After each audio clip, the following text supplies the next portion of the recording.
Hello everyone, എൽഹം അക്കാഡമിയുടെ current affairs വീഡിയോയിലേക്ക് സ്വാഗതം. 2025 November മാസത്തിലെ കറണ്ട് അഫേഴ്സാണ് നമ്മൾ നോക്കാൻ പോകുന്നത്. നവംബർ 1 എന്താണ്? 2025 കേരള പൊതു സേവനാവകാശ നിയമം നിലവിൽ വന്നത് എന്നാണ്? നവംബർ 1. ഓർത്തിരുന്നോളൂ. ഇന്ത്യയിലെ ആദ്യ അതിദാരിദ്ര്യമുക്ത സംസ്ഥാനം ഏതാണ്? ഇന്ത്യയിലെ ആദ്യ അതിദാരിദ്ര്യമുക്ത സംസ്ഥാനം കേരളമാണ്. അപ്പോൾ ഒരു ചോദ്യവും കൂടി അവിടെ ഓർത്തിരുന്നോളൂ. കേരളത്തിലെ ആദ്യത്തെ അതിദാരിദ്ര്യമുക്ത ജില്ല ഏതാണ്? അത് ചോദിക്കുകയാണെങ്കിൽ കോട്ടയമാണേ. അപ്പോൾ അതൊന്ന് നോട്ട് ചെയ്തോളൂ കേട്ടോ. അപ്പോൾ മൂന്നാമത്തത്, 1925 നവംബർ 23 അവസാനിച്ച കേരള ചരിത്രത്തിലെ ഐതിഹാസിക സമരം ഏതാണ്? ഏതാണ് ആ ഐതിഹാസിക സമരം? അത് വൈക്കം സത്യാഗ്രഹമാണ്. അപ്പം നിങ്ങളെല്ലാവരും അത് ഓർത്തിരിപ്പുണ്ടല്ലേ?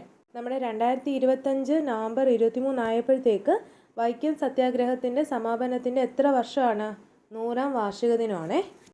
അടുത്തത് പാലക്കാടുമായിട്ട് റിലേറ്റ് ചെയ്ത ഒരു ക്വസ്റ്റ്യൻ ആണേ. 2025 സംസ്ഥാന സ്കൂൾ ശാസ്ത്രോത്സവത്തിന് വേദിയായത് എവിടെയാണ്? പാലക്കാടാണ്. അടുത്ത മലപ്പുറമായിട്ട് റിലേറ്റ് ചെയ്ത ഒരു ക്വസ്റ്റ്യൻ ആണ്, അവസാനത്തെ ക്വസ്റ്റ്യൻ ആണ്.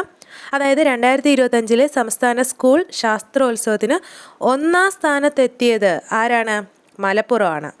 അപ്പം നവംബർ ഓർക്കുമ്പോൾ ചിന്തിച്ചോളൂ, വൈക്കം സത്യാഗ്രഹം ഉണ്ട്. 100 വർഷമാണ് 2025 നവംബർ 23 ആയപ്പോഴത്തേക്ക് ആയത്. അതേപോലെ തന്നെ അതിദാരിദ്ര്യമുക്ത സംസ്ഥാനം നമ്മുടെ കേരളമാണ്. ജില്ല ഏതാണ്?